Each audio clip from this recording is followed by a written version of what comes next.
நாம் போராடுறது திராவிட முன்னேற்ற கழகத்துடைய வெற்றிக்காக மட்டும் இல்லை, தமிழ்நாட்டுடைய வெற்றிக்காக. பாஜகவுடைய டப்பா என்ஜின் முன்னாடி நம்முடைய திராவிட மாடல் சூப்பர் ஃபாஸ்ட் என்ஜின் ஒருபோதும் தலைகுனியாது. டப்பா என்ஜினில் ஏறி கொத்தடிமைகள் மூலமா தமிழ்நாட்டுக்குள்ள புறவாசல் வழியா நுழைய நினைக்கிற பாஜகவுடைய எண்ணத்தை தடுத்து நிறுத்தணும். தமிழ்நாட்டுக்கு பரப்புரைக்கு வர்ற பிரதமர் தமிழ்நாட்டுக்குன்னு இந்த சாதனைகள்லாம் செஞ்சிருக்கணும்னு சொல்றாரா? இருந்தா தானே சொல்ல முடியும். இதை தட்டி கேட்கிற துணிச்சலோ தைரியமோ பழனிசாமி அவளுக்கு இருக்கா? அவரை பொறுத்த வரைக்கும் போடு தோப்புக்காரன்னு சொன்னா ஸ்டாப் சொல்ற வரைக்கும் நான் ஸ்டாப்பா பெல்ட் அடிப்பார்.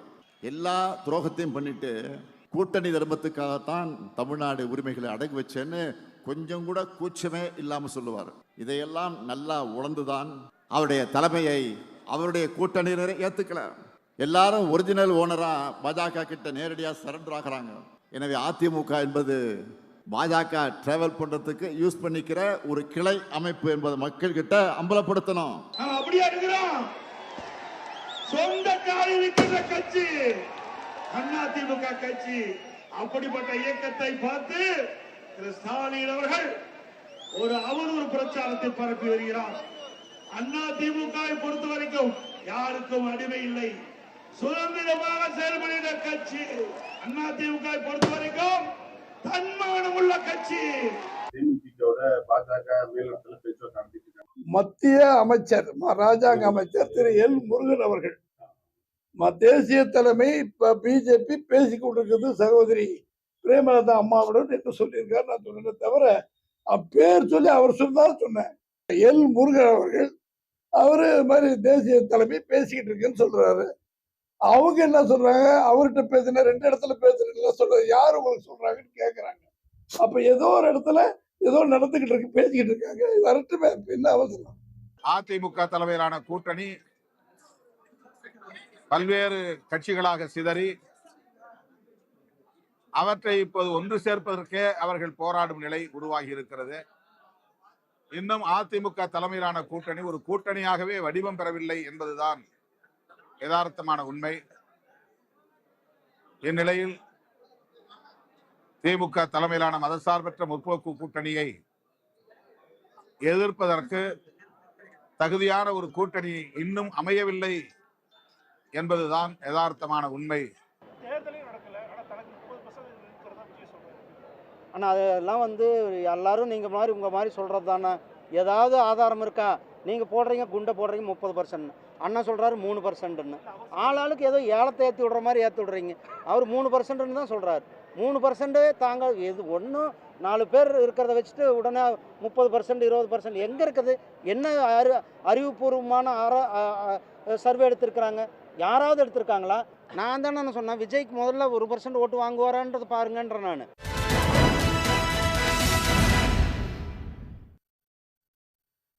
வணக்கம். கேள்விக்களம் நிகழ்ச்சிக்கு உங்களை வரவேற்கிறோம். இது மக்களின் மேடை. எடப்பாடி தலைமையை கூட்டணி கட்சிகளே நம்பலை அப்படிங்கிற ஒரு வாதத்தை முன் வச்சிருக்காரு முதலமைச்சர் மு.க. ஸ்டாலின். அது மட்டும் இல்லாமல் அதிமுக மீது கடுமையான விமர்சனங்களையும் அந்த சமீபத்தில் நடந்த கூட்டத்தில் முதலமைச்சர் ஸ்டாலின் முன் வச்சிருக்காரு. எடப்பாடியை நம்பாம தான் கூட்டணி கட்சிகள் எல்லாமே டைரெக்டாக, அதாவது நேரடியாக பாஜகவோட பேசிகிட்டு இருக்காங்க அப்படின்னு சொல்லி முதலமைச்சர் சொல்கிறாரு. இதற்கு பதில் சொல்கிற மாதிரி மறுபடியும் பரப்புரையை தொடங்கக்கூடிய எடப்பாடி பழனிசாமி அதிமுக அமைச்சிருக்கிறது அப்படிங்கிறது வலிமையான ஒரு கூட்டணி, எங்கள் கூட்டணியில் எந்த பிரச்சனையும் சிக்கலும் இல்லை, அதே நேரத்தில் திமுக கூட்டணியில் தான் பிரச்சனைகள் இருக்குது அப்படின்னு சொல்லி திரும்ப ஒரு பதிலடியை கொடுக்குறாரு எடப்பாடி பழனிசாமி. அதே நேரத்தில் இந்த அதிமுக அணியில் சேர்றதுக்கே சிதறி கிடக்கக்கூடிய கட்சிகள் எல்லாம் ஒன்று சேர்க்கவே அதிமுக போராடிட்டு இருக்குது. அவங்க எங்கே இன்னும் வலிமையான கூட்டணியை அமைக்க போகிறாங்க, அமைச்சிருக்காங்க, எங்கள் எதிரில் ஒரு வலிமையான கூட்டணியே இல்லை அப்படிங்கிறது திருமாவளவன் வைக்கக்கூடிய வாதமாக இருக்குது. இந்த நேரத்தில் ஏன் இன்னும் அதிமுக பாஜக கூட்டணி இறுதி வடிவம் பெறாமல் திணறிட்டு இருக்கிறது அப்படிங்கிறது ஒன்று. இன்னொன்று, திமுக கூட்டணியில் இருக்கக்கூடிய சிக்கல்கள் சவால்கள் அப்படிங்கிறது என்ன அப்படிங்கிறது இன்னொன்று. இதெல்லாம் சார்ந்தான் இன்றைய கேள்விகள் நிகழ்ச்சியில் விரிவாக பேசியிருக்க விவாதத்தில் பங்கேற்க அரசியல் விமர்சகர்கள் ரவீந்திரன் துரைசாமி, பொன் வில்சன், மூத்த பத்திரிகையாளர் பிரியன், அதே போல் இவர்களோடு எழுத்தாளர் பாலமுருகன், தேர்தல் வியூக வகுப்பாளர் வெங்கட்ராமணி ஆகியோர் இணைஞ்சிருக்காங்க. அனைவருக்கும் வணக்கம். எல்லாருடைய முதல் பார்வை வேகமாக கேட்டுறேன். பிரியன்ற இந்த நிகழ்ச்சியை தொடங்கலாம் அப்படின்னு நினைக்கிறேன். ஸ்டாலின் பேசின பேச்சு ஒரு பக்கம், இன்னொரு பக்கம் எடப்பாடி பழனிசாமி சற்று முன்னாடி அதுக்கு பதில் சொல்லியிருக்காரு. இதை எப்படி நீங்கள் ரெண்டு விஷயங்களை எப்படி பார்க்குறீங்க? இல்லை, இந்த அடிமை கூட்டணின்றதுக்கு தான் ஒரு பதில் சொல்லியிருக்காங்க. பட் நம்மளுடைய இது பார்வை எப்படி இருக்குன்னா வந்து லாஸ்ட் ஏப்ரலில் பாஜக அதிமுக கூட்டணி அமைஞ்சது. அதுக்கப்புறம் வந்து ரொம்ப மாதங்கள் வந்து அது ஒரு டார்மெண்ட்டாக சைலண்ட்டாக இருந்தது. ஒரு எடப்பாடி பழனிசாமி பல எம்எல்ஏ தொகுதிகளுக்கெல்லாம் விசிட் பண்ணார். நடுவில் தாவேக்கா கொடியை பார்த்து பிள்ளையார் சொல்லி போட்டாச்சுலாம் சொன்னார். அது மாதிரி அது கடந்து போனதுக்கப்புறம் ஒரு கட்டத்தில் வந்து என்டிஏலேருந்து விலகி போன டிடிவியை உள்ளே கொண்டு வந்தாங்க. அதுக்கப்புறம் பாமகவை உள்ளே கொண்டு வந்தாங்க, டிடிவியை உள்ளே கொண்டு வந்தாங்க. இப்போ வந்து 21 அதிமுக பாஜக பாமக ஒரு முழு பாமக இருந்தது. இப்போ பிளவுபட்ட பாமக இருக்குது. இப்போ டிடிவி உள்ளே வந்திருக்காரு. ஸோ பிளவுபட்ட பாமக டிடிவி வந்ததுக்கு பிறகு டிடிவி வந்து எடப்பாடி எதிர்ப்பு ஓட்டை கையில் வச்சுருக்கார். அந்த ஓட்டு டிடிவியோட அதிமுக அணிக்கு வருமானது ஒரு இன்னும் தேர்தலில் பார்க்க வேண்டிய ஒரு விஷயமா பார்க்குறோம். இப்போ அடுத்தது மிச்சம் இருக்கிறது பார்த்திங்கன்னா ராமதாஸ் இருக்கார், சசிகலா ஓபிஎஸ் இருக்கார், அப்புறம் தேமுதிக இருக்குது. இப்போ தேமுதிக இப்படியும் அவங்க பேசிகிட்டு இருக்காங்க.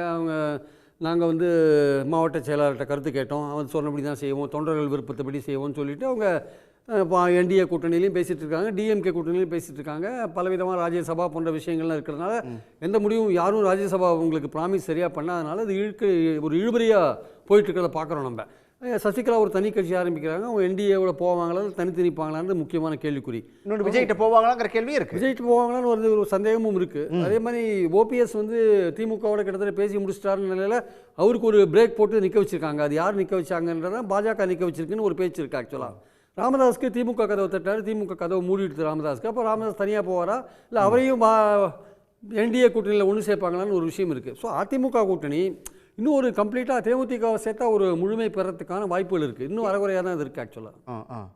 இல்லை, எடப்பாடி கேட்கறதுங்கிறது இந்த பக்கம் அப்போ சரியா இருக்கா அப்படின்னு சொல்லிட்டு திமுக அன்னைக்கு ஒரு கேள்வி வைக்கிறாங்க. அணியில் வந்து கட்டுக்கோப்பாக இருந்த திமுக அணி இப்போ கொஞ்சம் சலசலப்புக்குள்ளாக இருக்குது ஆக்சுவலாக. இந்த காங்கிரஸ் பண்ணுற விஷயங்கள்னால, பிரவீன் சக்கரவர்த்தி, மாணி தாக்கூர் போன்ற அவங்க பேசுகிற விஷயங்கள்னால சலசலப்புக்குள்ளாக இருக்குது. அங்கே வந்து காங்கிரஸில் வந்து தலைமை இன்னும் வாயை திறக்காது இருக்கு. அந்த தலைமை வந்து என்ன மைண்ட் செட்டில் இருக்காங்கன்னு தெரியல. அதிக ஆட்சி வந்து தமிழ்நாட்டில் கூட்டணி ஆட்சி ஒத்து வராதுன்னு ஸ்டாலின் தெளிவாக சொல்லிட்டார். இனிமேல் அதிக சீட்டுக்கான ஒரு விஷயம் இருக்குது. அப்போ தாவேக்கா ஒரு காரணமாக வச்சுட்டு உண்மையிலேயே அதை பேசுகிறாங்களா, மேலிடம் சொல்லி இவங்க பேசுகிறாங்களா இல்லை மேலிடம் சொல்லாத பேசுகிறாங்களா அப்படின்ற ஒரு சந்தேகம் இருக்குது. மேலிடம் சொல்லி பேசுகிறாங்களோ சொல்லாமல் பேசுகிறாங்களோ, திமுக வந்து ஒரு கட் ஆஃப் வச்சு இவ்வளோ தான் உங்களுக்கு சீட்டுன்னு ஏதோ ஒரு நம்பர்ஸை காங்கிரஸுக்கு சொல்லிட்டாங்க அப்படின்ற ஒரு பேச்சும் இருக்குது.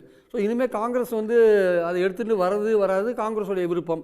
28ஆம் தேதி குழு ஆரம்பிக்கும் போது காங்கிரஸ் பேச்சுவார்த்தைக்கு வருமா வராதுன்றது ஒரு கேள்விக்குறியால் 50-50 விஷயமாக தான் நான் பார்க்குறேன். இதில் வந்து ஏதாவது ஒரு அதிசயம் நடக்குமானால் சோனியா காந்தியோ ராகுல் காந்தியோ ஸ்டாலின்கிட்ட பேசினா அந்த விஷயங்கள் சரியாகுமே தவிர, இங்கே இருக்கிற குட்டி தேவதைகள் வந்து அவங்க பங்குக்கு அவங்க ஏதோ பண்ணிகிட்ருக்காங்க. அது எவ்வளோ தூரம் அந்த முட்டல் மோதல் வந்து பிளவு நோக்கி போகும் இல்லை காங்கிரஸை தாவேக்காவை நோக்கி கொண்டு போகுன்றதெல்லாம் பொறுத்து இருந்தால் பார்க்கணும். ரைட் பாலமுருகன்கிட்ட கேட்கணும். பாலமுருகன் சார், இப்போ நாங்கள் அமைச்சிருக்கிறது தான் வலிமையான கூட்டணி அப்படின்னு சொல்லி நாங்கள் யாருக்கும் அடிமை இல்லை அப்படின்னு சொல்லி எடப்பாடி சொல்கிறது அப்படிங்கிறது அதை எப்படி சார் பார்க்குறீங்க நீங்கள்? இல்லை, அவர் வந்து ஒரு தொண்டர்களை உற்சாகப்படுத்துறதுக்கு அந்த மாதிரி சொல்கிறாரு. ஆனால் யதார்த்தம் என்பது அப்படி இல்லை.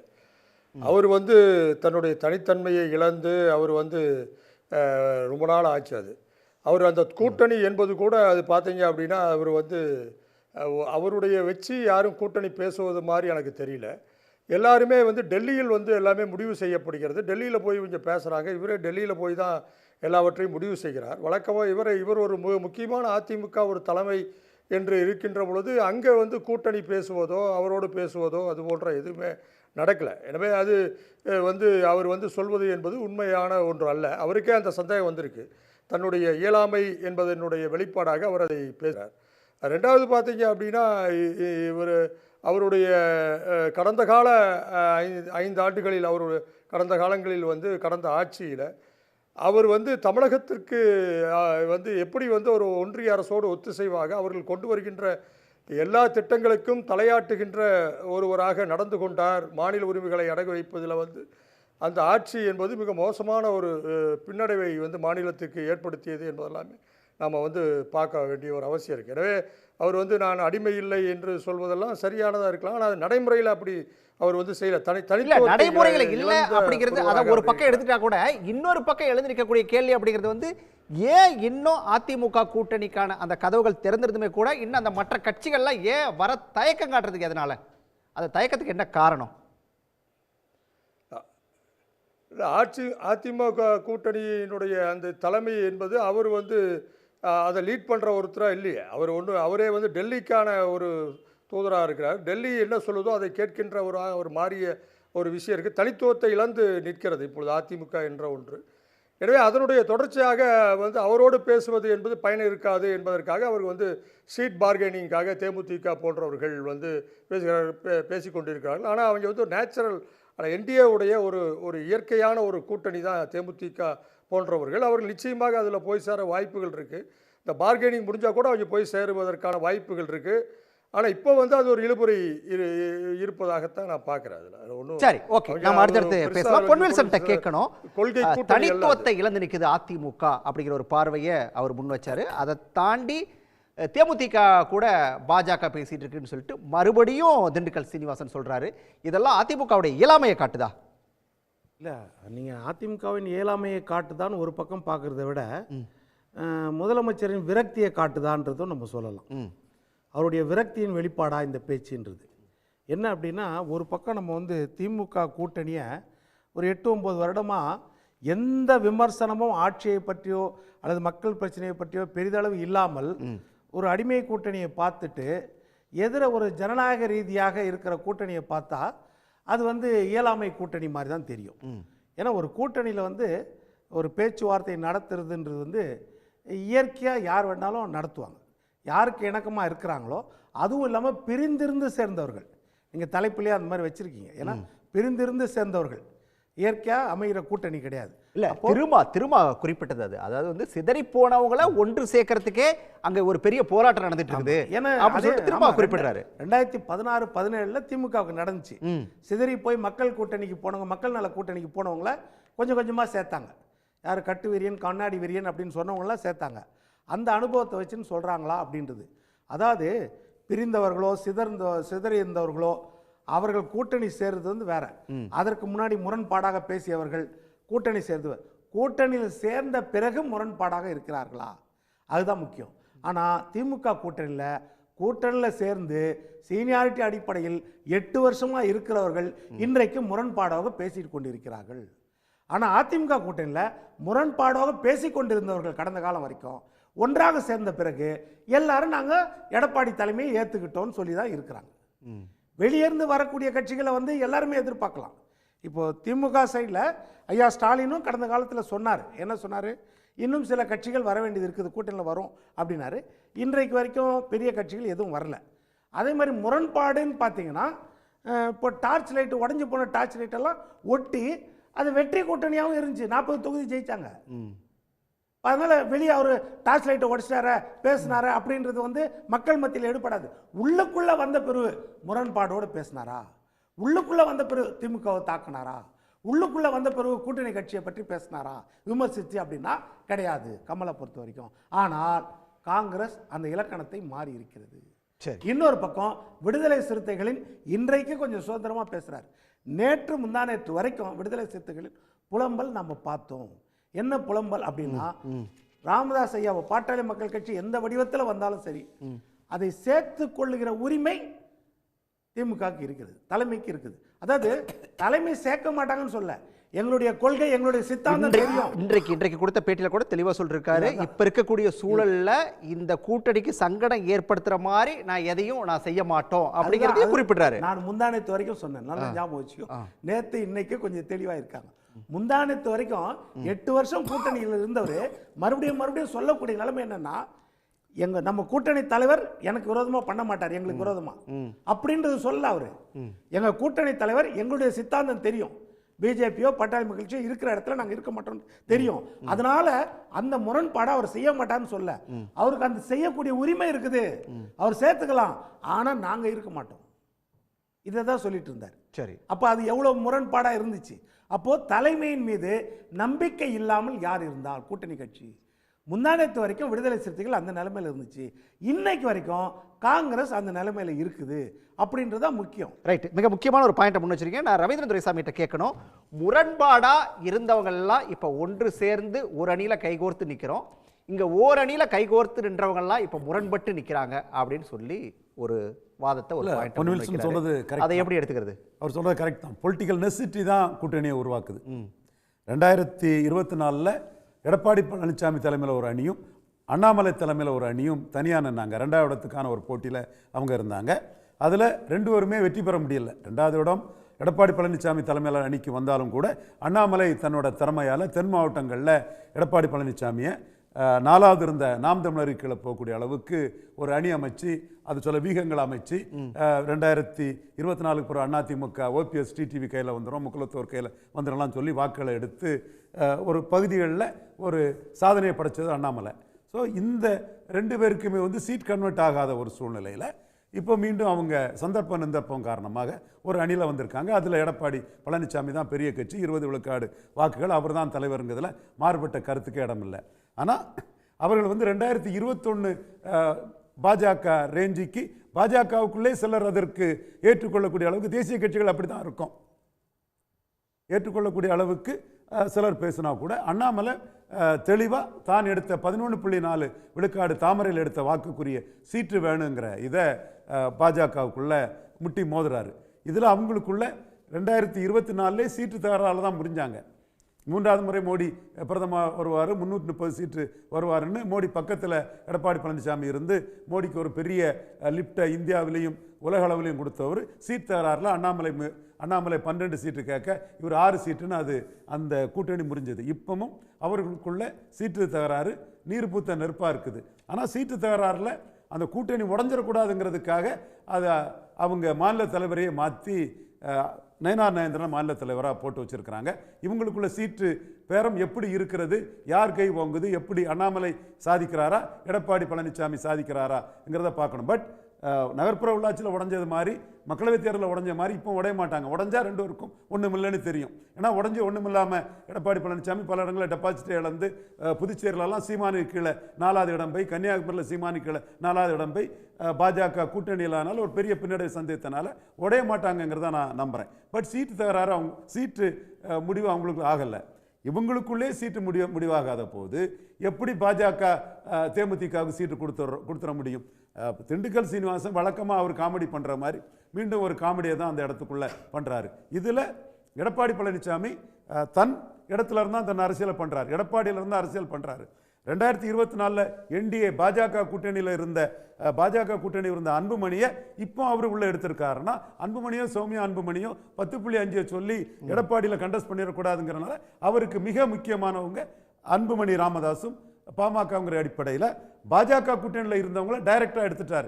என்ன சீட்டு கொடுத்துருக்கிறாரு, என்ன இது பண்ணியிருக்காங்கிறது இனிமேல் தான் வெளியே வரும். அது அவங்களோட மன வலிமையை பொறுத்தது. ஆனால் 24 அவர் கூட இருந்த தேமுதிகவுக்கு அவர் முக்கியத்துவம் கொடுக்கல. சரி, இப்போ நான் கேட்குறது, இப்போ இருக்கிற இன்னைக்கு சூழலில் அதிமுக கூட்டணி அப்படிங்கிறது ஒரு வலிமையான கூட்டணி அப்படின்னு சொல்லலாமா? அதாவது 24 பொசிஷனை விட 2 பேருமே ஒன்று சேர்ந்ததில் கூடுதல் பலம் பெற்றிருக்காங்கிற உண்மை. அது கெமிஸ்ட்ரி எப்படி ஒர்க் அவுட் ஆக போகிறதுங்கிறது, என்ன சீட்டை கொடுக்குறாங்கிறத பார்த்து தான் கெமிஸ்ட்ரியை நம்ம சொல்ல முடியும். சரி, சீட்டு விஷயத்தில் இந்த முறை பாஜக விட மாட்டாங்கங்கிற அடிப்படையில் அண்ணாமலை தன் காய்களை நகர்த்தி கொண்டு இருக்கிறாரு. அது எப்படி முடி வரப்போகுதுங்கிறது transport choosing the coin and choosing the போகிறங்கிற மாதிரி தலையா பூவா தலையா யார் அதிக சீட்டு வாங்குவாங்களா மாட்டாங்களாங்கிறது அந்த சீட் ஷேரிங் வரும்போது தான் நான் பார்க்க முடியும். எடப்பாடி பழனிசாமி சமர்த்தா தான். பட் அண்ணாமலையும் கில்லாடித்தனமான அரசியலை தலைவர் பதவி இல்லைன்னாலும் சிறப்பாக செய்து தான் எடுத்த வாக்குகளை சீட்டை வாங்கியே தீர்வதுன்னு அவரும் அரசியல் பண்ணுறார். ரைட். இவர் வெங்கட்ராமனியோட பார்வையும் கட்டுறோம். வெங்கட்ராமணி சார், இப்போ 4 பேருமே 4 விதமான பார்வைகளை முன் வச்சாங்க, 4 விதமான கணக்குகளை சொன்னாங்க. இதில் உங்கள் கணக்கு என்ன?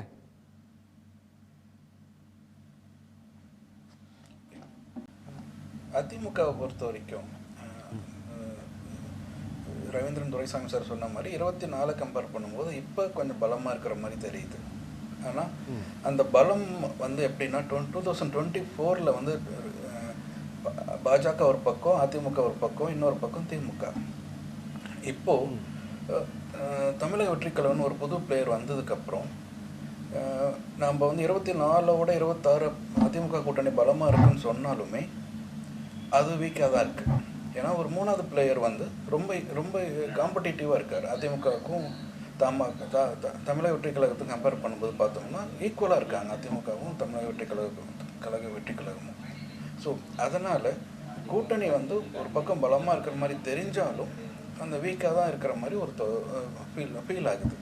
இது கூட ஒரு காரணமாக இருக்கலாம். ஏன்னா இப்போ மற்றவங்க ஏன் அதிமுக கூட்டணியில் வந்து போகிறதுக்கு யோசிக்கிறாங்க, தைகம் கட்டுறாங்கன்னு நம்ம பார்க்கும்போது புதுசாக ஒரு பிளேயர் வந்து அவங்களுடைய தாட் ப்ராசஸை இன்ஃப்ளூயன்ஸ் பண்ணுறாரு. ஸோ அதனால் அதிமுக கூட்டணி ஒரு பக்கம் பலம் வாய்ந்த மாதிரி தோற்றம் அளித்தாலும் அது பலம் இல்லாத மாதிரி தான் தெரியுது. இன்னொரு பக்கம் திமுக கூட்டணி முன்னிருந்த வீரியத்தோட பலத்தோட காட்சியளிக்குது. சார் வெங்கட்ரமணி சார் அதே நேரத்தில் வந்து இந்த பக்கம் காங்கிரஸை பற்றி ஒரு விமர்சனத்தையும் முன்வைக்கிறாங்களே. திமுக கூட்டணி மட்டும் என்ன அங்கே ஸ்ட்ராங்காக இருக்கு, காங்கிரஸ் அங்கே கொஞ்சம் சின்ன சின்ன சிக்கல்களை கொடுத்துட்டு இருக்கிறதுனால அதுவும் ஒரு பலவீனமாக தான் இருக்கு அப்படிங்கிற ஒரு பார்வையை அதிமுக தரப்பில் முன்வைக்கிறாங்களே. உண்மைதான். காங்கிரஸ் சைடில் இருந்து திமுகவுக்கு இந்த கொஞ்சம் ஒரு நெருடல்கள் இப்போ கூட வந்துட்டு இருக்குது. இருந்தாலும் இப்போ மும்முனை போட்டின்றதுனால பார்க்கும்போது கூட்டணி காங்கிரஸ் வந்து கொஞ்சம் அதிகமாக சீட்டு கேட்குறதோ இல்லை ஆட்சியில் பங்கு கேட்குறதோ இதெல்லாம் நம்ம பார்க்கும்போது என்னதான் நிரடல்கள் இருந்தாலுமே திமுக கூட்டணி இன்னும் பலமாக வாய்ந்ததாக தான் நமக்கு காட்சியளிக்கிறாங்க.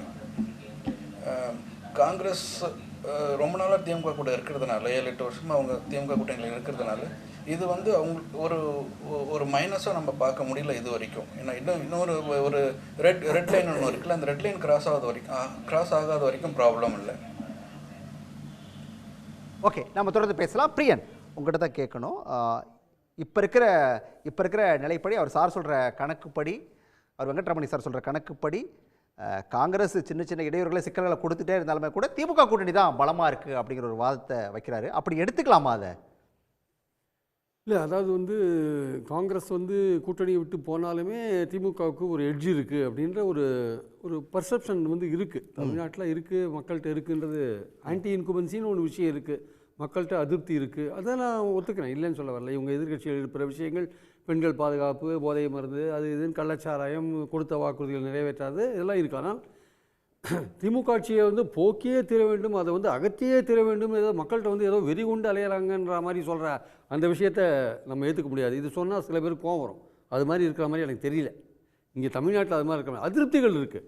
பட் அந்த அதிருப்திக்கு இவங்க சொல்லும்போது அவங்க ப்ரோ இன்குபன்சிக்கு பல விஷயங்கள் அவங்க சொல்கிறாங்க. இப்போ நேற்று கொடுத்த 5000 உட்பட அவங்க ப்ரோ இன்குபன்சிக்கான காரணத்தை அவங்க சொல்கிறாங்க. அதனால் வந்து ஒரேடியாக காங்கிரஸே கூட கூட்டணி விட்டு போனால் கூட ஒரு பெர்செப்ஷன் ரேஞ்சில் வந்து திமுக அணி வந்து பலவீனமாகிடுதுன்ற தோற்றம் தெரிஞ்சால் கூட உண்மையிலேயே அதோட இன்ஹரன்ட் ஸ்ட்ரென்த், அதோட உள்ளடக்கமான ஒரு பலம் என்னென்னா அது செஞ்சுருக்கிற வேலைகள், திமுக கூட்டணி திமுக செஞ்சுருக்கிற வேலைகள். அவங்க பயனாளிகள், நம்ம உதவி செய்த பயனாளிகள், நம்மளால் பயன்பெற்ற பயனாளிகள் நமக்கு ஓட்டு போட்டாலே போகணும்னு அவங்க நினைக்கிறாங்க, திமுக நினைக்கிறாங்க. அதுக்கான வேலைகளை அவங்க வந்து ஓட்டர் லெவலில், ஈச் ஓட்டர் மைக்ரோ லெவலில் அவங்க செய்கிறாங்க. அதனால் வந்து இன்ஃபேக்ட் வந்து ஒன்று காங்கிரஸே போனால் கூட இன்னும் அதிகமான சீட்டு வந்து அவங்க போட்டி போடுறதுக்கான. இதில் இன்னொரு கேள்வி எல்லாருக்குமே இருக்கக்கூடிய கேள்வி அப்படிங்கிறது வந்து, காங்கிரஸில் இருக்கக்கூடிய சிலர் வந்து இந்த கூட்டணிக்கு வந்து சங்கடம் விளைவிக்கிற மாதிரியான சில விஷயங்களை தொடர்ந்து பேசிக்கிட்டே இருக்கும்போது ஏன் தலைமை அதுக்கு வந்து ஒரு ஃபுல் ஸ்டாப் வைக்கல அப்படிங்கிற ஒரு கேள்வி வருது. இல்லை, அப்போ தலைமையே பேச விட்டு வேடிக்கை பார்க்குறாங்களா அப்படிங்கிற ஒரு பார்வையை முன்வைக்கிறாங்க. தலைமையே பேச விட்டு வேடிக்கை பார்க்குறாங்கன்னு ஒரு கேள்வி ஒரு பக்கம் இருந்தால் கூட இவங்களாம் பேசுகிறத தலைமை வந்து ஒரு ப்ரெஷர், திமுகவுக்கு வந்து ஒரு ப்ரெஷர் கொடுக்கட்டும். 22ஆம் தேதி தானே குழு ஆரம்பிக்குது, ஸோ அப்போ நம்ம பேசிக்கலாம், அப்போ குழுவோடு பேசும்போது பார்த்துக்கலாம், அதுவரையும் ஒரு ப்ரெஷர் அப்ளை பண்ணலான்ட்டு இவங்களை பேச விட்டுருக்காங்க. ஒரு சீட்டு கூட வந்தாலும் லாபம் தானே, அந்த அடிப்படையில் பேச விட்டுருக்கலாம். கடைசியில் வந்து எல்லாம் பேசி முடிச்சிட்ட பிறகு குழுவோட பேசி சில விஷயங்களை சரி பண்ணக்கூடிய வாய்ப்பும் இருக்குது. அதனால் வந்து இப்போ எடுத்த உடனே திமுக விட்டுட்டு விலகணும்னு காங்கிரஸ் மேலிடம் வந்து எந்த இடத்துலையும் அவங்க ஓப்பனாக இதுவரையும் அஃபிஷியலாக வரல. ரெண்டாவது, இந்த மாணிக் தாக்கூர், இந்த பிரவீன் சக்கரவர்த்தி சொல்கிறதெல்லாம் அதிமுக பாஜகவுக்கு ஒரு வாய்க்கு அவலாக இருக்கலாமே தவிர காங்கிரஸோட அஃபிஷியல் ஸ்போக்ஸ் பர்சன் யாராவது சொன்னாங்களா? Official spokesperson Jairam Ramesh இருக்காரு, நிறைய பேர் இருக்காங்க. காங்கிரஸோட பவன் கேரா இருக்காரு, நிறைய பேர் அஃபிஷியல் ஸ்போக்ஸ் பர்சன். அவங்க யாரும் வாயை திறக்க மாட்டேங்கிறாங்க. இவ்வளோ விஷயங்கள் போயிட்டுருக்கு. காங்கிரஸில் இந்த 4 பேரை தவிர யாரும் வாயை திறக்க மாட்டேங்கிறாங்க. அங்கே அஃபிஷியல் ஸ்போக்ஸ் பர்சன் வாயை திறக்க மாட்டேங்கிறாரு, மேலிடம் வாயை திறக்க மாட்டேங்குது. அப்போது இது வந்து இவங்க 2 பேருக்கு பர்சனலாக திமுக மேலே ஏதாவது கோவம் இருக்கான்னு ஒரு கேள்வி வருதுல்ல.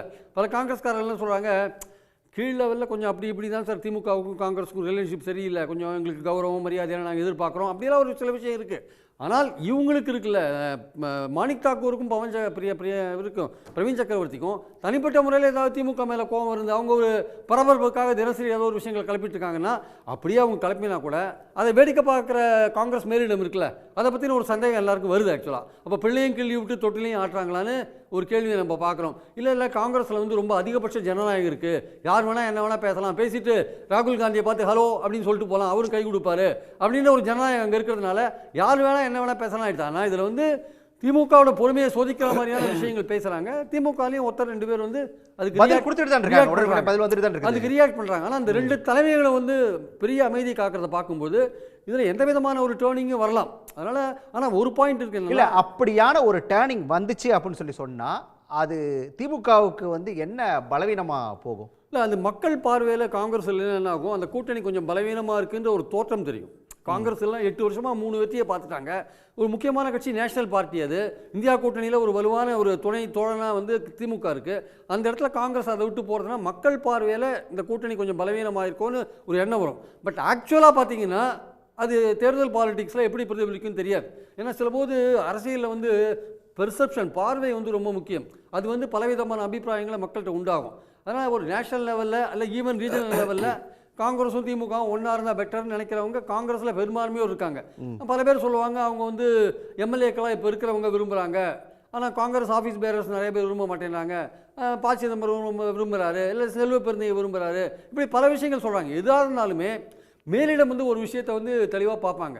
என்ன எந்த காரணத்தை கொண்டு தாவேக்காவை காமிச்சு இவங்க வந்து கேம் இங்கே ஆடிட்டு இருக்காங்க. அந்த தாவேக்கா கிட்ட போனால் அந்த தாவேக்காவை வந்து பாஜகவை எதிர்க்கிற சக்தியோடு இருக்கா, இல்லை பாஜகவை உண்மையாக அவங்க எதிர்ப்பாங்களா? இந்த கூட்டணியோட பலமே, திமுக கூட்டணியோட பலமே பாஜக எதிர்ப்பு தான். அந்த அடிமட்ட ஒரு அடிநாதமே என்னன்னு பார்த்தீங்கன்னா பாஜக எதிர்ப்பு, மோடி எதிர்ப்பு தான். அதில் வந்து உறுதியாக இருப்பாரா விஜய்? காங்கிரஸ் அவங்க பேரை சொல்கிறாங்கல்ல, தாவே காக்க போகணும் சில பேர் நிர்வாகிகள் இன்னைக்கு கூச்சல் போட்டாங்களாம். ஏன் அவங்க விஜய் வந்து பாஜக வைத்து ஒரு வார்த்தை கேட்குறாரா, பட்ஜெட்டை பற்றி ஒரு வார்த்தை சொல்கிறாரா? அந்த விஜய்கிட்ட போய் சேரணும்னு பார்க்குறீங்களே, அவர் நாளைக்கு பாஜகவோட கை கொடுத்தா என்ன பண்ணுவீங்க? திமுக கூட்டணி அல்லது சிபிஎம், சிபிஐ, மதிமுக, இந்த விடுதலை சிறுத்தைகள், இது வலுவான ஒரு கூட்டணி, பாஜகவை எதிர்க்கிற கூட்டணியாக இருக்குது. இதுலேருந்து நீங்கள் பிரிஞ்சு போகணும் அப்படின்னு பார்த்தீங்கன்னா, சில சீட்டுகளுக்காகவோ வேறு பல விஷயங்களுக்காகவோ பிரிஞ்சு போகணும்னு பார்த்தீங்கன்னா உங்களுடைய நோக்கம் என்ன? ஆல் இந்தியா லெவலில் மோடி ஆட்சி அகற்றது தானே. அதுக்குள்ள விஜய் உதவியாக இருப்பாரா? சரி, செல்வாக்கு என்ன அன்டெஸ்டடாக இருக்குது, அவருக்கு சக்தி என்ன? இந்த 18 எம்எல்ஏக்கள் அங்கே போனால் உங்களால் பெற முடியுமா? பாலமுருகன் சார்ட்ட கேட்கணும். பிரியன் ஒரு விஷயத்தை குறிப்பிட்டார், அதாவது காங்கிரஸுக்குள்ள இருக்கக்கூடிய ஜனநாயகம் அப்படின்னு சொல்லி இதை புரிஞ்சுக்கணுமா, இல்லை பிள்ளையும் கிள்ளி விட்டு தொட்டிலையும் ஆட்டுது தலைமை அப்படின்னு சொல்லி அப்படி பார்க்கணுமா அப்படின்னு சொல்லிட்டு 2 ஆப்ஷனை முன் வச்சாரு. எனக்கு 3ஆவதா இன்னொரு கேள்வி வருது. அதாவது தாவேக்கா இருக்கு அப்படிங்கிற அந்த ஒரு ஆப்ஷன்னால காங்கிரஸ் இப்படி பேசிட்டு இருக்கா?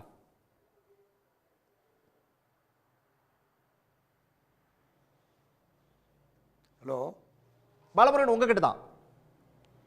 Hello okay. ஆக்சுவலாக என்னென்னா இது பார்த்தீங்கன்னா இது ரொம்ப ஜனநாயகம் அப்படின்னு சொல்ல முடியாது. இது காங்கிரஸ் கட்சியில் இருக்கிற பலகீனம். அது காங்கிரஸில் வந்து எல்லாருமே ஒரு தனித்தனி தலைவர்களாக தங்களை காட்டிக்கொள்வதற்கான முயற்சி அங்கே நடந்துகிட்டே இருக்கும். மாநில தலைவர் என்று ஒருவர் இருப்பார், ஆனாலும் கூட மற்ற தலைவர்கள் அதை மாநில தலைமையை கைப்பற்றுவதற்காக தங்களுடைய இருப்பை காட்டிக்கொள்வதற்காக ஒரு தொடர்ந்து ஒரு சலசலப்பை உண்டாக்கி ஒரு கான்ட்ரவர்சியல் மார்க்கெட்டிங் என்று சொல்கின்ற கவனத்தை பெற்று வருவது என்பது வழக்கமாக நடைபெறுகின்ற ஒன்று. இல்லை குறிப்பாக அந்த மாணிக் தாக்கூர் போன்றவர்கள் தான் அந்த வேலைகளை செய்து கொண்டிருக்கிறார்கள். அது அவர்களுக்குள் இருக்கின்ற தலைமை அதிகாரத்திற்குள் தங்களை நிலைநிறுத்தி கொள்வதற்கான ஒரு முயற்சி அது. ஆனால் அது வந்து இந்த மாதிரியான செய்வது என்பது கூட்டணியினுடைய வந்து சங்கடத்தை ஏற்படுத்துகின்ற ஒன்று. ஆனால் 2வது விஷயம் ஒன்று பார்த்தீங்க அப்படின்னா, தாவேகாவை வந்து காட்டிக்கொண்டு திமுகவிடம் வந்து பேரம் பேசுவது என்பது ஒரு தற்கொலை முடிவு. காங்கிரஸ் அந்த வேலையை செய்தது என்று சொன்னால் அது ஒரு வரலாற்று பிழையாக அமைந்துவிடும். அது வந்து தாவேகா போன்ற ஒரு வந்து எந்த ஒரு கொள்கை என்ன அல்லது வந்து அதனுடைய செயல்பாடுகள் என்ன என்பதை தெரியாத ஒரு இயக்கத்தின் பின்னால் அது போவதற்காக திமுகவை அச்சுறுத்துவதாக நினைத்து கொண்டிருந்தால் அது வந்து ஒரு தவறான ஒன்றாக இருக்கும். ஏன்னா திமுக போன்ற ஒரு கட்சியானது இது போன்ற பல அச்சுறுத்தலை கடந்து வந்தவர்களாகத்தான் இருப்பார்கள் என்பது தான் என்னுடைய பார்வை. அவர்களுக்கு அது ரொம்ப சாதாரணமாக தட்டி விட்டு போயிட்டே இருப்பாங்க. ஏன்னா அது இன்றைக்கு இருக்கிற அரசியல் சூழலில் வந்து அப்படி ஒரு அச்சுறுத்தல் நடத்துவது என்பதும் தலைமை என்பது அதை வந்து சரி செய்யாமல் வேடிக்கை பார்ப்பது என்பதும் ஒரு தற்கொலையான முயற்சி. அது காங்கிரஸுக்கு தான் பின்னடைவை ஏற்படுத்தும். அது போன்று அது செய்யக்கூடாது. ஏன்னா உங்களுடைய விஜய் வந்து அந்த முதல் மாநாட்டில் வந்து வந்து எல்லாருக்கும் ஆட்சியிலே, அதாவது நம்மளை நம்பி யாரெல்லாம் வராங்களோ அவங்களுக்கு ஆட்சியிலையும் பங்கு, அதிகாரத்திலையும் பங்கு அப்படின்னு சொல்லி சொன்ன பிறகும் கூட இதுவரைக்கும் எந்த ஒரு கட்சியும் கூட்டணிக்கு அப்படின்னு சொல்லி நேரடியாக தாவேகா பக்கம் போகலை. சமீபத்தில் சேலத்தில் நடந்த அந்த கூட்டத்தில் வந்து விஜய் பேசும்போது கொஞ்சம் சின்ன ஒரு விரக்தியோடதே சொன்னார் அந்த விஷயத்தை. அதாவது வந்து 234 தொகுதியிலையும் கூட தனித்து களமிறங்க தயாராக தான் இருக்கும், நட்பு சக்தியை வல்லனா கூட தனித்து தூய சக்தி இறங்கும் களமிறங்கும் அப்படின்னு சொல்லி சொன்னார். இதெல்லாம் எப்படி புரிஞ்சுக்கிறது? ஒரு விரக்தியில் பேசுகிறாரு அப்படி சொல்லலாமா? எப்படி எடுத்துக்கிறது அதை? ஆக்சுவலாக விஜய் ஒரு ஏதோ ஒரு கற்பனையில் அவர் வந்து பேசிகிட்டு இருக்காரு. அவருக்கு யதார்த்தம் புரியும்னு நினைக்கிறேன். அவருடைய கட்சி என்பது இன்னைக்கு இருக்கின்ற திமுகவை போன்றோ அல்லது அதிமுகவை போன்றோ ஒரு அதற்கு போட்டியாக தங்களை நிலைநிறுத்திக் கொள்ளுகின்ற ஒரு கட்சியாகவோ வாக்கு வங்கி வைக்கின்ற கட்சியாகவோ அது இருக்காது. அதனுடைய செயல்பாடு என்பது இன்றைக்கு வரைக்கும் அது எலெக்ஷனில் நின்று பார்த்தா தான் தெரியும் அதுக்கு எவ்வளோ ஒரு ஓட் பேங்க் இருக்குன்னு. யூகத்தின் அடிப்படையில் தான் இப்போ பேசிகிட்டு இருக்காங்க. இப்போ திமுகவுக்கு இருக்கிற ஓட் பேங்க் நமக்கு தெரியும், அதிமுகவுக்கு இருக்கிற ஓட் பேங்க் நமக்கு தெரியும். ஆனால் தாவேகாவினுடைய வாக்கு வங்கி என்பது அது களத்தில் தான் அதை கண்டுபிடிக்க முடியும். அது வகையான யூகம். அந்த யூகத்தின் அடிப்படையில் வந்து யாருமே அதன் பின்னால் போவார்கள் என்பது சொல்வது என்பது அவர்கள் தங்களை தாங்களே குறைத்துக் கொள்வதற்கு சமமாக இருக்கும் என்பதுதான் எல்லோருடைய கணிப்புமாக இருக்கிறது. எனவே யாரும் அதுக்கு போக தயாராக இல்லை. இப்போ காங்கிரஸ் கூட தாவேகாவுக்கு பின்னாடி வந்து நிச்சயம் 100% போகாது. அதை காட்டுவதன் மூலமாக சில சமயங்களில் தங்களுடைய இருப்பை தக்க வைத்துக் கொள்ளலாம் என்று ஒரு சில காங்கிரஸ்குள்ள இருக்கிறவர்கள் பேசிக்கொண்டிருக்கிறார்கள். தலைமை என்பது அதை கட்டுப்படுத்துவதற்கு பதிலாக அதை வேடிக்கை பார்த்து கொண்டு இருப்பது என்பது அதற்கு காங்கிரஸுக்கு தான் பின்னடைவாக போகும். ஏன்னா இந்தியா அளவில் வந்து ஒரு மதச்சார்பற்ற ஒரு கூட்டணியை உருவாக்குவதில் முன்னணியாக இருப்பதிலும் இந்த நாட்டிலே இருக்கின்ற பாசிசத்திற்கு எதிராக குறைந்தபட்சம் ஜனநாயக இயக்கங்களிலே எதிர்த்து நின்று போராடுகின்ற ஒரே இயக்கமாக இன்றைக்கி தமிழகத்தில் இருக்கின்ற கட்சி திமுக போன்ற கட்சிகள் தான் இருக்கிறார்கள். அவர்கள் தான் சரியான அவர்களுக்கு எதிரான ஒரு போராட்டத்தை பாராளுமன்றத்திலும் கொள்கை ரீதியாகவும் குறைந்தபட்சம் வந்து இந்துத்துவாவுக்கு எதிராக திராவிட மாடல் என்ற ஒன்றை வைத்துக்கொண்டு அவர்கள் போராடி கொண்டிருக்கிறார்கள். குறைந்தபட்ச மாற்று திட்டம் என்ற ஒன்றை அவர்கள் வந்து இந்தியா அளவில் ப்ரொஜெக்ட் பண்ணி கொண்டிருக்கின்ற ஒரு கட்சியாக அது இருக்குது. அது சரியோ தப்போ அது காங்கிரஸ் என்பது அதன் பின்னால் நிற்பது என்பது தான் அதனுடைய பலமாக இருக்கும். அதைத்தான் காங்கிரஸில் இருக்கின்ற போபண்ணா போன்றவர்கள் எல்லோருமே பேசி கொண்டிருக்கிறார்கள். ஆனால் இது ஒரு வகையான ஒரு புறக்கணிக்கத்தக்க ஒரு சில தலைவர்கள் பேசுகின்ற ஒரு இரைச்சல் என்று தான் அதை சொல்ல வேண்டுமே தவிர அதை அவர்களுடைய கருத்துக்களை அப்படியே ஏற்றுக்கொண்டு காங்கிரஸ் என்பது ஒரு தாவாக்கா பின்னாடி போகும் என்பதெல்லாமே ஒரு மாயை. அப்படி செய்தால் அது காங்கிரசினுடைய தற்கொலையாக அமையும். ரைட் பாலமுருகன் சார், நம்ம தொடர்ந்து பேசலாம். பொன்வேல் சார் பாலமுருகன் சார் சொன்ன பாயிண்ட் வந்து மிக முக்கியமானது. ஒரு இரைச்சல் அப்படின்னு சொல்லி கடந்து தான் போகணும் காங்கிரஸில் இருக்கக்கூடிய இந்த சிக்கல்கள், இந்த பேச்சுக்கள் அப்படின்னு சொல்லி சொல்கிறாரு. ஆனால் அதே நேரத்தில் வந்து இந்த பக்கத்தில் என்ன இருக்குது அப்படிங்கிறத அதையும் பார்க்கணும்ல. அங்கேயாவது அது இறைச்சல் இதெல்லாம் இருக்குது, ஆனால் உள்ளே தான் இருக்கிறாங்க. இங்கே என்ன உள்ளே வரலையே? இல்லை, உள்ளே வராத வரைக்கும் பிரச்சனை இல்லை. உள்ளுக்குள்ளே இருந்து இறைச்சல் கொடுக்கும்போது தான் கட்டடம் பாழாயிடும். அதுதான் ரொம்ப வம்பு. உள்ளுக்குள்ளே இருந்து கேள்வி கேட்குறது ஒரு ஜனநாயகம் தானே சார்? உள்ளுக்குள்ளே இருந்து கேள்வி கேட்குறது ஜனநாயகம்னா அது வெறும் வாய் வார்த்தையில் சொல்லிக்கலாம். உள்ளுக்குள்ளே இருந்து கூட்டணி கட்சிகளை பலவீனப்படுத்துகிற காரியம் தான் அது நடக்கும். அது ஒரு பக்கம். இப்போ ஐயா ரவீந்திரன் துரைசாமி கூட சொன்னார், சீட்டு ஷேரிங் வந்து சிக்கல் இருக்கும்னு. ஆமாம், எல்லா கட்சியிலையும் அது இருக்கும், ஏற்றுக்கலாம், நம்ம இல்லைன்னு சொல்ல. எந்த கூட்டணிலையுமே வந்து ஆளுகின்ற கட்சி கூட சரி, இப்போ திமுக அதிமுக பிரதான கட்சிகள் அவங்க தொண்டர்களும் அவங்க லெவல்லையே என்னதுமா சொல்லுவாங்க, எங்களுக்கு 10 சீட்டு, நாங்கள் கம்மியாக தான் நின்றுருக்குறோம் தான் சொல்லுவாங்க. ஆனால் ஒன்ஸ் அது முடிவாயிருச்சுன்னா அதை ஏற்றுக்குவாங்க, யாராக இருந்தாலும் ஏற்றுக்குவாங்க. அது இன்றைக்கி காங்கிரஸே திமுகவில் இருக்கட்டும், முடிவாயிடுச்சுன்னு வச்சுக்கோங்க, ஃபைனல் ஆகிடுச்சுன்னா ஏற்றுக்கிற மாதிரி தான் இருக்கும், அந்த மனநிலை தான் இருக்கும். ஆனால் அது வந்து பெரிய பிரச்சனை கிடையாது. இப்போ என்னென்னா, கூட்டணியில் இருந்து நீங்கள் பேசுகிறத வந்து இது ஜனநாயக ரீதியாக எப்படி பெரிய அளவில் ஏற்றுக்க முடியும்? ஏதோ ஒரு வார்த்தை தெரியாமல் வந்துடும், சில நேரம் வந்துடும், அது வேறு விஷயம். இப்போ கூட்டணியில் இருந்து ஆதவர்ஜுனா பேசுகிறதால் தானே ஆதவர்ஜுனா நீக்கப்பட்டார் விடுதலை சிறுத்தைகள். ஜனநாயகம் அவருக்கு இல்லையா? அப்போ ஜனநாயகம் அதே மாதிரி தான் அதிமுக கூட்டணி. கடந்த காலத்தில் பிஜேபி கூட கூட்டணி இல்லை, தளவாய் சுந்தரம் ஒரு கூட்டத்தில் போய் கலந்துக்கிட்டார், உடனே ஒழுங்கு நடவடிக்கை எடுத்து நீக்கப்பட்டாரா இல்லையா கடந்த காலத்தில்? இது திமுகவும் செய்யும் அதிமுகவும் செய்யும். எல்லா கட்சியும் இந்த மாதிரி ஒழுங்கு நடவடிக்கை எடுக்கும். கூட்டணிக்கு விரோதமாக நடந்தால், கூட்டணிக்கு விரோதமாக பேசினா நீங்கள் கேட்குறது வேறு விஷயம், உரிமை. ஆனால் கொடுக்கலன்னா நாங்கள் எங்கள் வழியை பார்ப்போம், இந்த மாதிரி பேசுகிறதெல்லாம் வந்து அது எப்படி சுதந்திரம் நம்ம சொல்ல முடியும்? ஜனநாயகம்னு இப்போ நீங்கள் ஐயா கண்ணப்பன் பேசுகிறாரு, கண்ணப்பன் ஐயா என்ன சொல்கிறாரு? அமைச்சர் இஷ்டம் இருந்தால் இருக்கட்டும், போகிறது இருந்தால் போட்டோம். இந்த வார்த்தைகள் வரும்போது என்ன ஆகுது? இதே மாதிரி தான் ஆர்எஸ் பாரதி ஐயா பேசுகிறார். இந்த சைடு பார்த்தீங்கன்னா பிரவீன் சக்கரவர்த்தி பேசுகிறாரு, அதே மாதிரி தான் நம்ம மாணிக்கம் தாக்கூர் பேசுகிறாரு.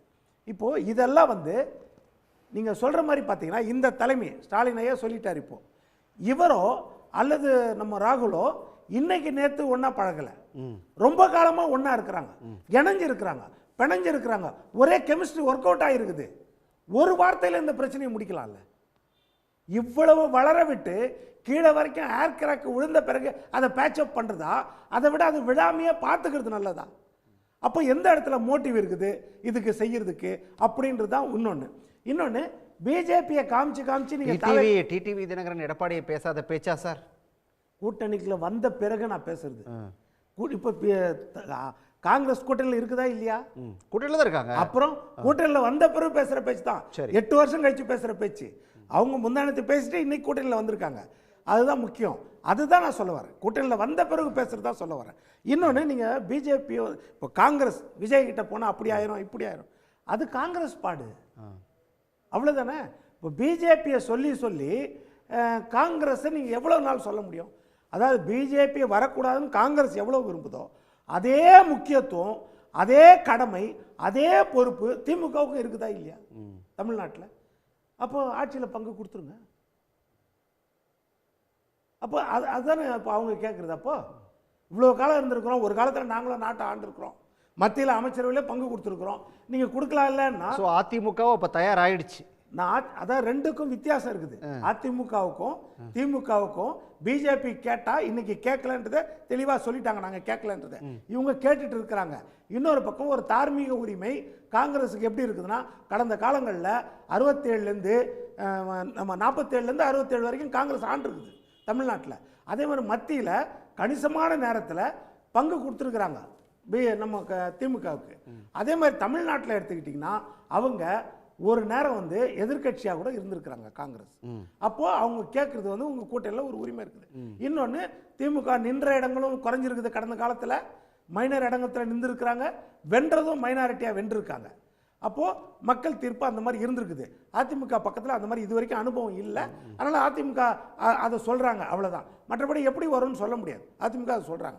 திமுக சைடில் உங்களுக்கு கூடுதலாக இந்த எண்ணம் இருக்கிறதால பிஜேபின்னு சொல்றதால அப்போ அவங்களுக்கு நிறைவேற்றலாமல். இன்னொரு பக்கம் நீங்கள் பிஜேபி வந்துடும், விஜய் வந்து பிஜேபியை விமர்சிக்கல, நாளைக்கு விஜய் பிஜேபி ஆதரிக்க மாட்டார் என்ன நிச்சயம்னு கேட்குற அதே கேள்வியை வந்து நீங்கள் தேமுதிக அந்த கூட்டணிக்கு வர வாய்ப்பு இருக்குது, திமுக கூட்டணிக்கு வர வாய்ப்பு இருக்குது இல்லை? தேமுதிக நாளைக்கு பிஜேபி ஆதரிக்காதுன்னு என்ன நிச்சயம்? அதான் பேசிட்டு இருக்காங்கன்னு சொல்லிட்டாரு. இல்லை சார், எதிர்காலத்தில் சொல்கிறேன் நான்.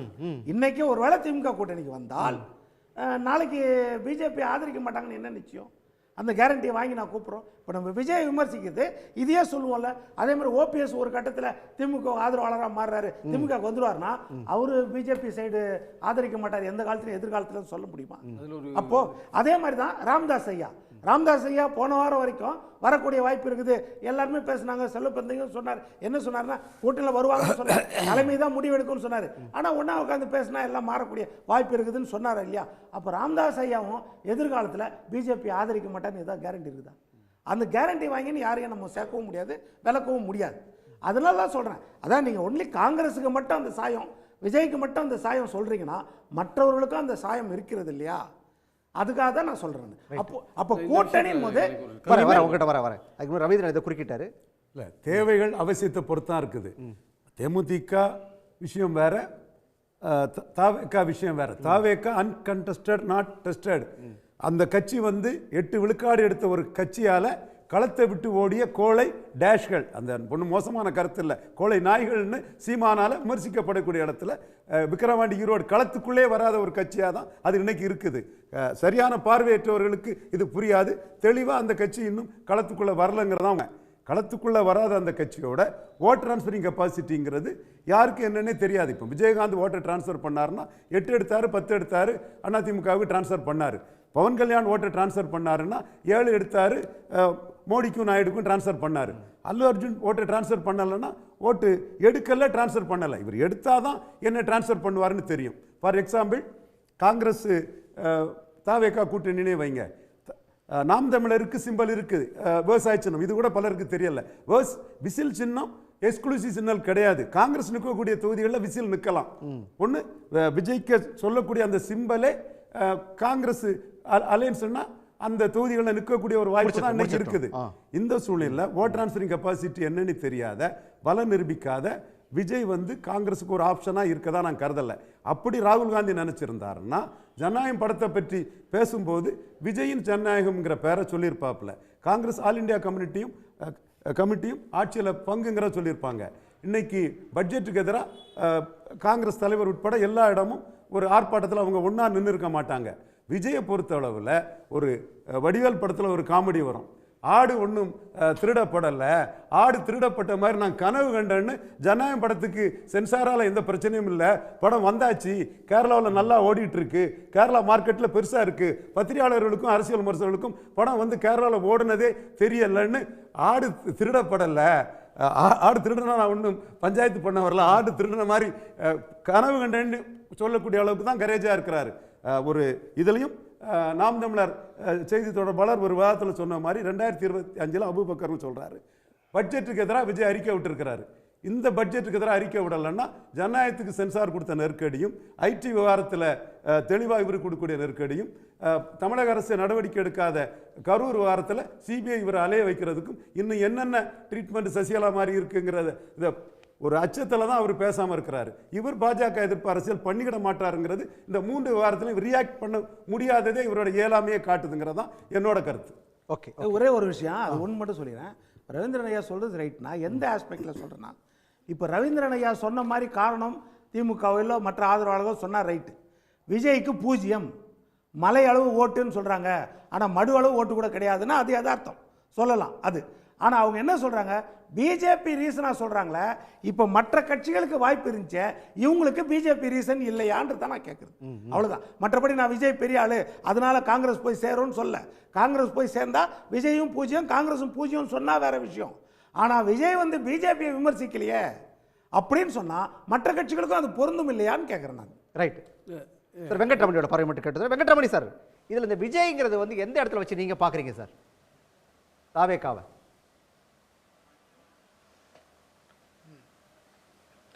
விஜய் ஒரு புது கட்சியாக இருந்தாலும் அவரை வந்து நம்ம இக்னோர் பண்ண முடியாதுன்னு தான் தோணுது. ஏன்னா நம்ம கலை நிலவரம் பார்த்துட்ருக்கோம், தமிழ்நாடு ஃபுல்லாக நம்ம ஸ்டடி பண்ணிகிட்ருக்குறோம். அந்த மாதிரி ஒரு சூழ்நிலையில் நம்ம பார்க்கும்போது விஜய் வந்து ஒரு மேஜர் பொலிட்டிக்கல் ஃபோர்ஸாக தான் இன்றைக்கி டேட்டுக்கு தமிழ்நாட்டில் இருக்கிறார். அஃப்கோர்ஸ் அவர் அன்டெஸ்டட், எலெக்ஷன் இன்னும் ஃபேஸ் பண்ணல, அவரோட ரியல் ஓட்ஸாக நமக்கு என்னன்னு தெரியாது. பட் இருந்தாலும் அவரை நம்ம வந்து அண்டர் எஸ்டிமேட் பண்ணி ஒரு ஃபோர்ஸ் இல்லை அப்படின்னு சொல்லிட்டு நம்ம பார்க்க முடியாது. First thing. செகண்ட் திங் வந்து விஜய் இருக்கிறது வந்து ஒரு ஆப்ஷன். காங்கிரஸுக்கு வந்து அது நிச்சயமாக அது ஒரு ஆப்ஷன் மாதிரி தான் தெரியுது. காங்கிரஸுக்கு மட்டும் இல்லை, நிறைய அதிமுக திமுகவை தாண்டி மற்ற எல்லா கட்சிகளுக்குமே விஜய் வந்து ஒரு ஆப்ஷனாக தான் பார்க்குறாங்க. ஏன்னா இப்போ கிரவுண்டில் அப்படி தான் இருக்குது சுச்சுவேஷன்ஸ். ஸோ அதையும் நம்ம கருத்தில் எடுத்து பார்க்கும்போது விஜயை வந்து நம்ம இக்னோர் பண்ண முடியாது. அடுத்தது காங்கிரஸ் திமுக இந்த கூட்டணிக்குள்ளே நடக்கிற அந்த குழப்பத்தை நம்ம எப்படி பார்க்குறோம் அப்படின்னா, இப்போ மாணிக் தாக்கூரோ இல்லை பிரவீன் சக்கரவர்த்தியோ இவங்கெல்லாம் வந்து பேசிக்கிட்டே வராங்க டெய்லி பேசிஸில். இதை ஏன் வந்து காங்கிரஸ் கட்சியிலேருந்து இல்லை மாநில தலைவரோ இல்லை தேசிய தலைமையோ வந்து ஸ்டாப் பண்ணலங்கிறது ஒரு பெரிய ஒரு கேள்விக்குறியாகவே இருக்குது. இப்போ மற்றவங்க சொன்ன மாதிரியுமே அது ஸ்டாப் பண்ணாததே வந்து அவங்களே வந்து இதை வந்து தூண்டி விட்டு பேச வச்சுட்டு கூட்டணிக்குள்ள ஒரு குழப்பத்தை கிரியேட் பண்ணி அதுக்கப்புறம் வந்து இது கூட்டணி பேச்சுவார்த்தைக்கு உட்காரலாமா, திமுகவுக்கு வந்து ஒரு பயத்தை கிரியேட் பண்ணுமா அப்படின்லாம் கூட யோசிக்க தோணுது. இருந்தாலும் இப்போ காங்கிரஸ் கூட்டணி விட்டு வெளியில் போனால் திமுகவோட பலம் குறையுமா அப்படின்னா அதுக்கு பதில் நான் பார்த்த வரைக்கும் நிச்சயமாக இல்லை. அப்கோர்ஸ் பர்செப்ஷன் தான், காங்கிரஸுங்கிறது ஒரு பர்செப்ஷன். இந்த பர்செப்ஷன் தான் அவங்க கொண்டு வராங்களே ஒழிய ஒரு ஓட்டு பெருசாக வாக்கு சதவீதத்தை காங்கிரஸ் கூட்டணிக்குள்ள எனக்கு நீங்க சொல்ற பதில்கள்ல பல முரண்பாடுகள் இருக்குது. அதாவது விஜயை வந்து அண்டர் எஸ்டிமேட் செய்ய வேண்டாம் அப்படின்னு சொல்றீங்க ஒன்று.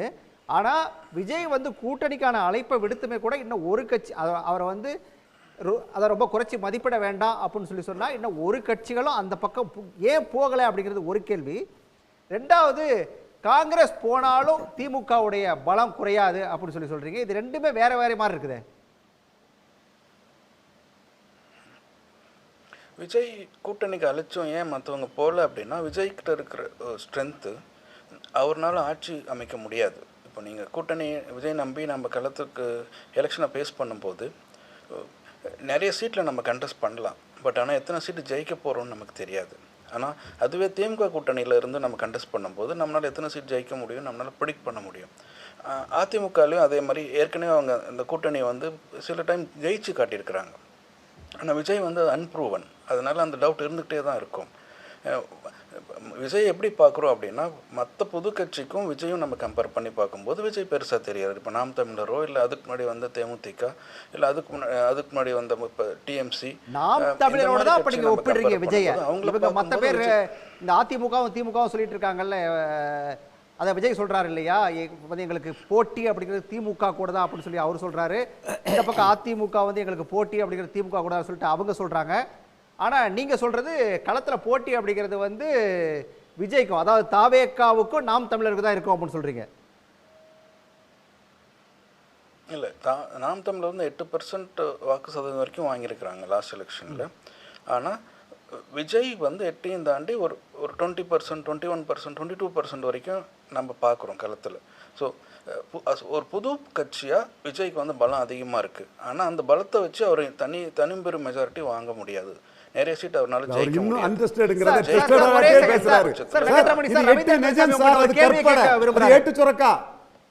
ஒரு கேள்வியை கேட்க விரும்புறாரு உங்ககிட்ட. சார், அது 8 சொரக்கா. பிரசாந்த் கிஷோருக்கு 23 சொன்னாங்க, 3 தான் எடுத்தாரு. இந்தியா டுடே கான்க்ளேவ்ல நீங்க பல நிரூபிக்காத வச்சு பேசியிருக்கீங்க, பல நிரூபிச்சாரன் கேட்கலன்னு அண்ணாமலை ஆனஸ்டா அதை கேட்டிருக்கிறாரு. 23ன்னு இந்தியா டுடே கருத்து கணிப்புல சொன்னது 3 தான் வந்தது. ஸோ அந்த 23ங்கிறது கற்பனை, 3ங்கிறது நிஜம். விஜய்க்கு நிஜம் என்னங்கிறது 26 எலெக்ஷன் ரிசல்ட்ல இல்ல, அவர் 21% சொல்றாரு ரவீந்திர துரைசாமி சார். அது எலெக்ஷன் ரிசல்ட்ல தான் தெரியும். ஓகே, சீமான் என்ன சொல்றாரு, கமலஹாசன் 2.0 தான் விஜய், அவர் வந்து விக்கிரவாண்டி ஈரோடு களத்திலே வரலன்னு கடுமையான வார்த்தையில விமர்சனம் பண்றாரு. இதுக்கெல்லாம் ரிசல்ட் 26 மே மாசம் ரிசல்ட்ல தான் தெரியும். கேப்போம் சார். வெங்கட்ரமணி சார் பதில். ஆமா, அது அவர் கிளைம், பிரெடிக்ஷன் கிளைம், அது நான் மறுக்க வரல. அது ரிசல்ட் அல்ல, ரிசல்ட் இல்லை, உண்மைதான். அதனால தான் மற்ற கட்சிக்கு வந்து ஏன் விஜய் கூட போகலங்கிறதுக்கு பதில் இதுதான். நம்ம வந்து ஒரு பர்சன்டேஜ் வச்சுருக்காருன்னு விஜய் நம்ம சொன்னாலுமே, பட் யாரும் அந்த நம்பி விஜய் கூட கூட்டணி வைக்கல. அப்படியே ஏன்னா அவங்களுக்கு தெரியும், ஒரு வேளை இந்த அட்டெம்ப்ட் ஃபெயிலியர் ஆகிடுச்சுன்னா ரொம்ப எம்ப்ராசிங்காக இருக்கும் ஒன்று.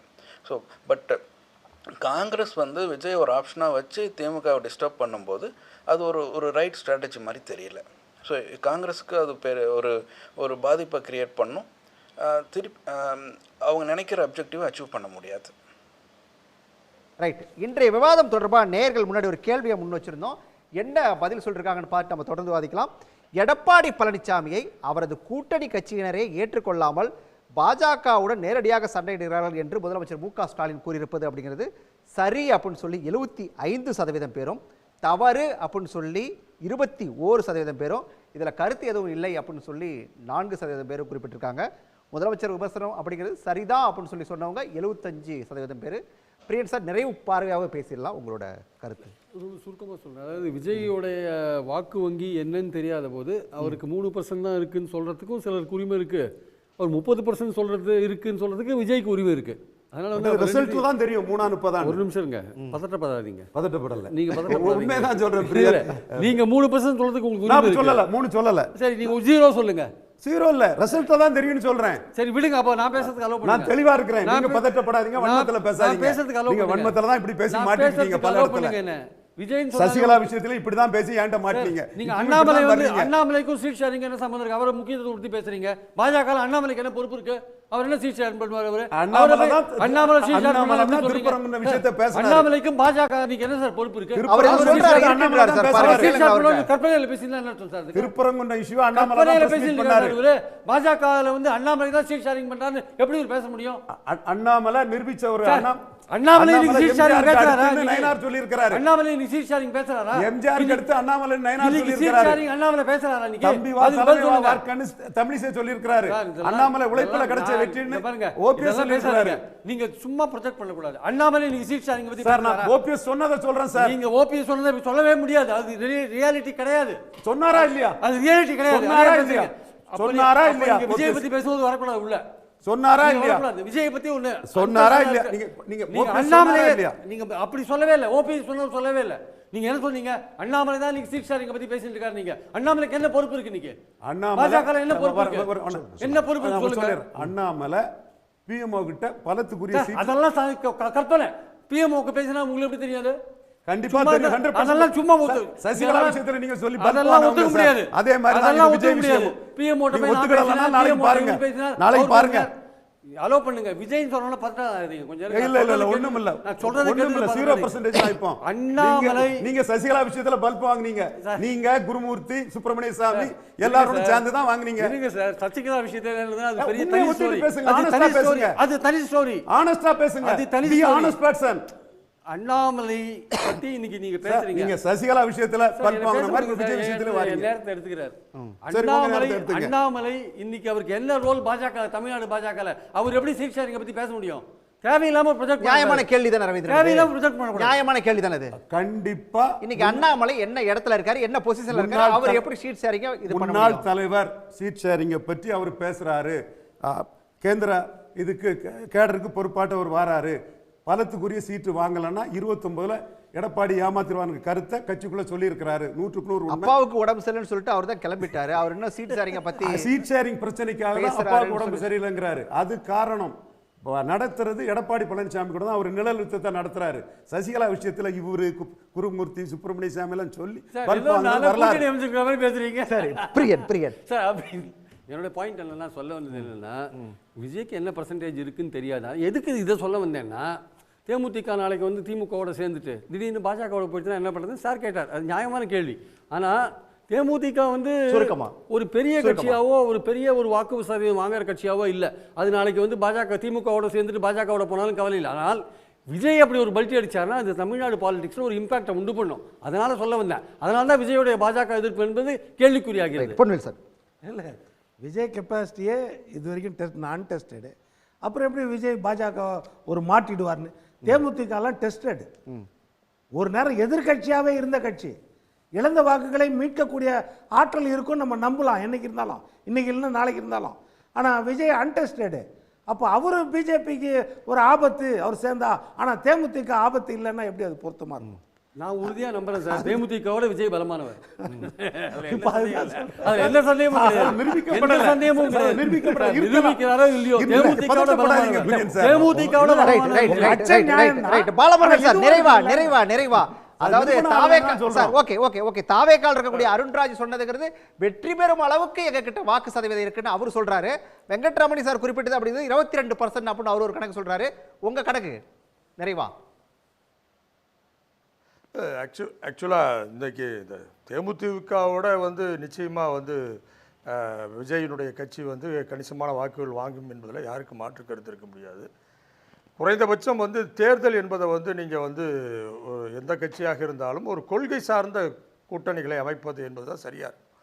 அது வந்து தேர்தலுக்காக வந்து யாரை வேண்டுமானாலும் சேர்த்துக்கொள்வது என்பதெல்லாம், அதற்காக வந்து ஷீட் ஷேரிங்கை வந்து பார்கெயின் பண்ணுறது என்பதெல்லாமே ரொம்ப அது வந்து சரியானதாக இருக்காது. ரெண்டாவது இன்னொரு விஷயத்தை பார்க்கணும் அப்படின்னா, காங்கிரஸினுடைய இது போன்ற தலைவர்கள் பேசுவதை வந்து காங்கிரஸ் தலைவர்கள் கட்டுப்படுத்த வேண்டும். அப்படி இல்லாட்டினா அதனுடைய விளைவுகளை அது சந்திக்கும். நிச்சயமாக வந்து மக்கள்கிட்ட வந்து ஒரு நெகட்டிவான இம்பேக்டை ஒரு கூட்டணியில் வந்து பேசிகிட்டே இருக்குன்னா கூட்டணி அதை தலைமை தாங்கி கொண்டு இருக்கின்ற முதலமைச்சர் அவர்கள் அது ரொம்ப நாள் சகிச்சுட்டுலாம் இருக்க மாட்டாங்க. இது ரொம்ப எந்த கட்சியும் சகிச்சுக்காது. அப்போ அதில் வந்து ஒரு ஒரு ஒரு வகையான செல்ஃப் ரெஸ்ட்ரைன் என்பது இருக்கணும். காங்கிரஸ் என்பது அது போன்றவற்றையெல்லாம் கட்டுப்படுத்தாமல் வந்து விட்டுட்டு இருந்துச்சு அப்படின்னா அது அதற்கான வந்து குழியை அதே தோண்டிக்கொள்வது என்பதாக இருக்கும். நிச்சயமாக வந்து இன்றைக்கி இருக்கிற கூட்டணி என்பது வந்து அதிமுக கூட்டணியை விட திமுகவினுடைய தலைமையில் இருக்கின்ற அந்த கூட்டணி என்பது ஒரு வலுவான கூட்டணியாக இருக்கிறது. அதுக்கு ரொம்ப ஒரு பாசிட்டிவான ஒரு வெற்றி வாய்ப்புக்கான ஒரு சூழல் இருப்பதாகத்தான் இன்றைக்கு இருக்கிற கள நிலவரங்கள் காட்டுகிறது. எனவே தான் நன்றி பாலமுருகன் சார். நன்றி. ஒரு ரோலை ப்ளே பண்ணுதுன்னு நான் பார்க்குறேன். நான் விஜய்க்கு என்ன விழுக்காடுன்னு சொல்லவே இல்லை. விஷமத்தனமா நான் ஒரு விழுக்காடு சொன்னது மாதிரி பிரியன் சொன்னது ஒரு அறிவு நாணயமற்ற செயல். அதனால தான் நான் தலையிட்டேன். சொல்லல அவர்கிட்ட பேசும்போது சொன்னீங்க 3%. அப்படி சொல்லல பிரியன், நீங்க தப்பா புரிஞ்சிட்டீங்க. நீங்க ஓபிஎஸ் சொன்னா கூட வேற ஒருத்தர் சொன்னா கூட பிரியன் மீண்டும் தப்பா புரிஞ்சுக்கிட்டே வரீங்க. நீங்க ரீவைண்ட் பண்ணி பார்த்துடுங்க. பிரசாந்த் கிஷோருக்கு 23 சொன்னாங்க, 3.5 வந்துன்னு சொன்னனே தவிர விஜய்க்கு பெர்சன்டேஜ் நான் சொல்லல. ரீவைண்ட் பண்ணி பாருங்க. நன்றி சார், நன்றி நன்றி. விவாதத்தில் பங்கேற்ற அனைவருக்கும் நன்றி. மீண்டும் ஒரு நிகழ்ச்சியில் சந்திக்கலாம் நேயர்களே. நன்றி, வணக்கம். உடனுக்குடன் செய்திகளை தெரிந்து கொள்ள சன் நியூஸ் பெல் ஐகானை கிளிக் பண்ணுங்க.